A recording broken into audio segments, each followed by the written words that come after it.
নমস্কার বন্ধুরা, আমি শুভম চলে এসেছি নিউজ বাণী বাংলার দুর্দান্ত একটা এপিসোড নিয়ে আপনাদের সঙ্গে। বন্ধুরা, শুরুতে একটা বেশ খুশির খবর আপনাদের সঙ্গে শেয়ার করে রাখা ভালো। এই যে চ্যানেলটি দেখছেন, এটার বয়স কিন্তু 1 মাসও হয়নি।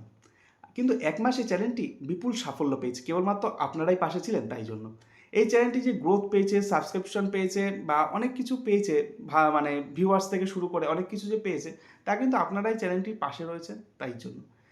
আমরা যখন এই চ্যানেলটি শুরু করেছিলাম তখন কিন্তু কোনো ব্যবসায়িক স্বার্থ বা কোনো প্রাতিষ্ঠানিক স্বার্থ, কোনো রাজনৈতিক দলের স্বার্থ বা কোনো ব্যক্তিগত স্বার্থ কিছুই ছিল না। এই চ্যানেলটি কেবলমাত্র রাজনৈতিক ঘটনা, দেশ বিদেশ, আন্তর্জাতিক বিভিন্ন ঘটনা, আপনারা যদি আমাদের প্লে লিস্টে যান সেখানেও দেখবে এই বিষয়গুলোতেই প্লে লিস্ট খোলা আছে। এই ঘটনা যেগুলো বললাম, এই ঘটনাগুলোর বিশ্লেষণ করার জন্যই এই চ্যানেলটি খোলা হয়েছে। খুব ছোট চ্যানেল, খুব ছোট পরিবার, খুব ছোটোভাবেই চ্যানেলটি শুরু করা হয়েছে। মাত্র 1 মাসেই চ্যানেলটি যে এমন উচ্চতায় পৌঁছাবে তার জন্য অবশ্যই আপনারা কাছে রয়েছেন বলেই এই সাফল্যটা আমরা পেয়েছি।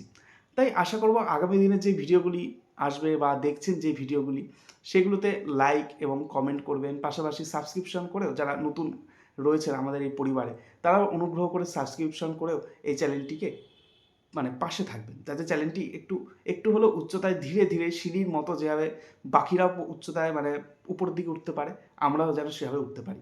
আপনারা পাশে থাকলেই একদিন না একদিন সেই মাইলস্টোন আমরা ছুঁতে পারবো। তাই বন্ধুরা, এবার আজকের বিষয়টাতে আসে। আজকের বিষয়টা হচ্ছে এসআইআরে মোট কতজনের নাম বাদ যাবে।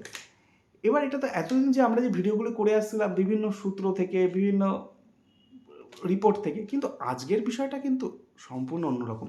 কেন বলুন তো? আজকে বিষয়টা কেন অন্যরকম, কারণটা হচ্ছে এসআইআরে মোট কতজনের নাম বাদ যাবে সেই নিয়ে আশঙ্কা প্রকাশ করেছেন এবং সংখ্যাটা বলেছেন খোদ মুখ্যমন্ত্রী মমতা বন্দ্যোপাধ্যায়।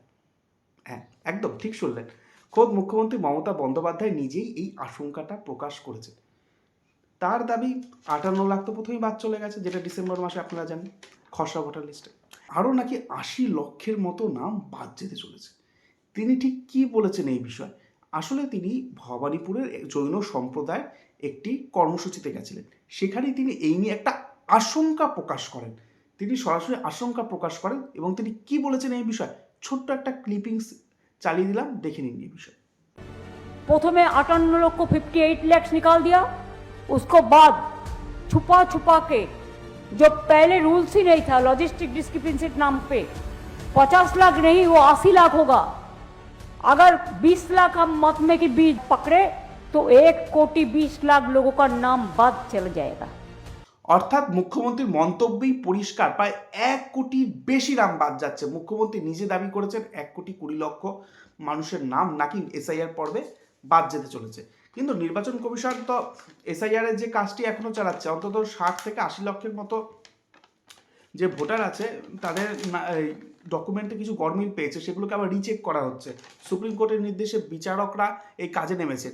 এমনকি বিচারক সংখ্যাও তো অত নেই, তাই জন্য সুপ্রিম কোর্ট নির্দেশ দিয়েছে উড়িষ্যা, ঝাড়খণ্ড থেকেও বিচারক নিয়ে আসতে। সেই প্রক্রিয়াও চলছে। কিন্তু এতেও নাকি হাইকোর্টের প্রধান বিচারপতি আশঙ্কা প্রকাশ করেছেন, কিন্তু এত কাজ সম্ভব কি করে? বিচারকদের ছুটি বাতিল করা হয়েছে। ভাবুন একবার, তারাও তো মানুষ, তাদেরও কোনো রেস্টের দরকার, কিন্তু কোনো ছুটি নেই। তারাও ছুটি বাতিল করে এসআইআর এর কাজ করতে হচ্ছে। বঙ্গের এসআইআর যে কোন পর্যায়ে চলে গেছে, 12টি রাজ্যে এসআইআর চলছে বন্ধুরা, 12টি রাজ্যে। সেখানে কিন্তু এই সমস্যা কিন্তু কেউ পোহাতে হয়নি। অনেকগুলো রাজ্যের পূর্ণাঙ্গ ভোটার তালিকা বেরিয়ে গেছে, যেমন গুজরাট বেরিয়ে গেছে, অনেকগুলো রাজ্যে হয়ে গেছে। তামিলনাড়ু কিন্তু অবিজেপি শাসিত রাজ্য, সেখানে কিন্তু এত সমস্যা হয়নি। কিন্তু এখানে শুরু থেকেই সমস্যা। প্রথম হলো বিএলওদের সমস্যা, আমি সব বিএলও তো বলবো না, একাংশ বিএলওর সমস্যা। তারপর তো সেটা মিটলো, তারপর তো ভোটের শুনানিতে দাঁড়ানো নিয়ে একাধিক সমস্যার কথা জানতে পারলাম। কিন্তু তারপর এইআরও বা ইআরও পর্যায়ে যে চেকিং হয়েছিল সেখানেও নাকি সমস্যা তৈরি হয়েছে। তার জন্য 60 থেকে 80 লাখকে আবার নতুন করে রিচেক অর্থাৎ ক্রস ভেরিফাই করা হবে, এবং সেটার জন্য সময় কিন্তু হাতে কম। এইবার তার জন্য বিচারকদের ছুটি বাতিল করা হয়েছে, সেই প্রক্রিয়া এখন চলছে। কিন্তু এখন দাবি করা হচ্ছে এই যে 80 লক্ষ, যাদের বলে দিলাম যে যাদের ডকুমেন্টে গরমিল রয়েছে বা যেগুলো চেক করা হচ্ছে, তাদের বাদ দিয়ে নাকি পূর্ণাঙ্গ ভোটার তালিকাটা নাকি পেশ হতে চলেছে আগামী 28 তারিখ। এই নিয়ে একটি রিপোর্টও সামনে এসেছেন, আপনারা সেটা স্ক্রিনে এই মুহূর্তে দেখতে পাচ্ছেন। ফলে এটা কিন্তু বিরাট বড় একটা চাপের বিষয়। 1 কোটির উপরে পশ্চিমবঙ্গের যে ভোটার তালিকা থেকে নাম বাদ যাওয়া, এটা বুঝতে পারছেন আপনারা?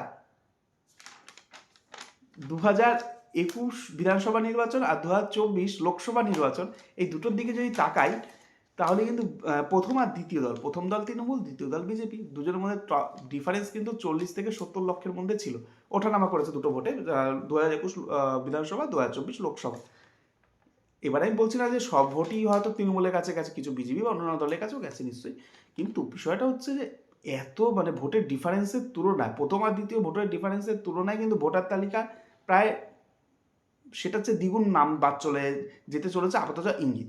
কিন্তু কিছু নাম নিশ্চয়ই আবার ঢুকবে। 1,20,00,000 যদি নাম বাদও যায় ফেব্রুয়ারি 28 তারিখ, কিছু নাম পরে আবার ঢুকবে, কারণ কমিশন জানিয়েছে মনোনয়নপত্র জমা দেওয়া, অর্থাৎ ভোট ঘোষণা হয়ে যাবে, তারপর প্রার্থীরা মনোনয়নপত্র জমা দেবে। তাই প্রথম দফার যদি নির্বাচন হয়, হয়তো দুটো দফাই সম্ভবত ধরে নিলাম, প্রথম দফার ক্যান্ডিডেটরা যখন মনোনয়নপত্র জমা দেবেন তখন নিশ্চয়ই তার আগের দিন পর্যন্ত ভোটার তালিকায় কাজ চলবে, অর্থাৎ তখন বেশ কিছু সাপ্লিমেন্টারিভাবে ভোটার লিস্ট আসতে থাকবে, কিছু নাম হয়তো হবে, কিন্তু সব কটা হবে কি না সেটা নিয়ে একটা আশঙ্কা রয়ে গেছে। সব নাম 80 লক্ষের মধ্যে 80 লক্ষই সেখানে ঢুকে যাবে কিনা, কিছু নাম হয়তো ঢুকবে, কিন্তু শেষ পর্যন্ত সেই সংখ্যাটাও কিন্তু একটা বড় সড়ো দাঁড়াচ্ছে। এইবার ভোটে যদি 1 কোটির বেশি নাম বাদ যায়, ধরে নিলাম কিছু নাম তো রিকভার নিশ্চয়ই হবে, তবে 1 কোটির মতো যদি বা 1 কোটির কাছাকাছি যদি নাম বাদ যায়, সেটা কিন্তু বঙ্গ রাজনীতিতে বড় ইম্প্যাক্ট পড়তে চলেছে একদম। বিশেষ করে প্রচুর আসন রয়েছে যেখানে কিন্তু বিজেপি আর তৃণমূলের ডিফারেন্স, প্রথম দুটো দলকে আমি তুলনায় রাখছি, কারণ বাকি দলগুলো অতটা এই মুহূর্তে লড়াইয়ে নেই, এটাই বাস্তব। বিজেপি এবং তৃণমূলের ভোটের ডিফারেন্স কিন্তু অত্যন্ত কম, 1,000 থেকে শুরু করে 5,000, আমি 10,000 ছেড়ে দিলাম, 1,000 থেকে শুরু করে 5,000, মানে এই যে ভোটের ডিফারেন্সগুলো রয়েছে, মানে 1,200 বা 1,300 আসনে ভোটে যে মানে যে তৃণমূল জিতেছিল যে আসনগুলোতে, সেই আসনগুলো কিন্তু বিরাট বড় সমীকরণ বদলাতে পারে আসন্ন ভোটের রাজনীতিতে। তাই জন্যই কিন্তু মানে বেশ বর্ণময় হতে চলেছে আগামী দিনের ভোটটা, এটা কিন্তু বলা যেতে পারে। তবে এটা নিয়ে কিন্তু রাজ্যের শাসক শিবিরে বেশ আশঙ্কার সুর শোনা গেছে। আজকে মুখ্যমন্ত্রী মমতা বন্দ্যোপাধ্যায় ঠিক কী বলেছেন, কি আশঙ্কা করেছেন, এই 2 মিনিট 27 সেকেন্ডের ভিডিওটা মন দিয়ে শুনুন আর পুরোটা দেখুন। আমি প্রার্থনা করব এখানে দাঁড়িয়ে, অহিংসা যে কথাটা গান্ধীজি বলেছিলেন, সত্যের জয় হোক, সেইখানে দাঁড়িয়ে বলছি আজকে এসআইআর চলছে, অনেকের ভোটাধিকার বাদ গেছে, আমি দুঃখিত।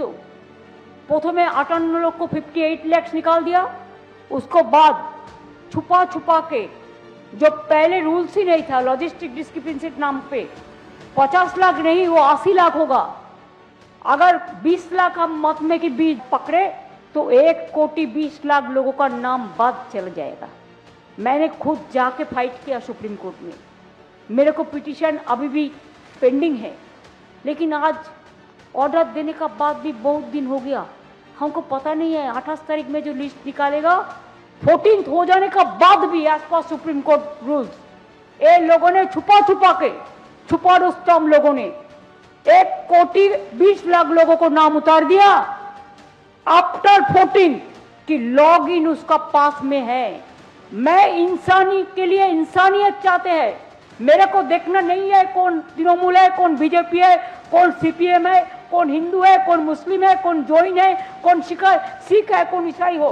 मेरे को देखना है कि लोकतंत्र बर्बाद ना हो और जनता का अधिकार प्रतिष्ठित रहे। ऑर्डर भी हो गया, 4-5 दिन हो गया कोर्ट का, उसका बाद भी काम शुरू नहीं हुआ। मेरे को पता नहीं है 28 तारीख में जब लिस्ट निकालेंगे तो लोगों को मन में जिसको नाम नहीं रहेगा कितना दुख होगा। I pray for them in front of my Manas Stambh कि लोगों को अधिकार मत छीनने दो, लोगों को अधिकार वापस दो। हम इसी के लिए हम प्रे करके जा रहा है। अगर जिसको नाम निकाल दिया, जिसको टोटल पेपर है, it was completed after that also, it is not 50 lakhs, it is 80 lakhs and पहले का 58 lakhs, उसमें 20 लाख अगर मौत भी आप पकड़ाओ तो क्यों छोड़ दिया। तो इसी के लिए एक काम सफल हो जाएगा तो हम फिर आके इधर में माथा ठुकेंगे कि हम आज प्रे करके जा रहा है जस्टिस के लिए। जीने दो, जियो और जीने दो।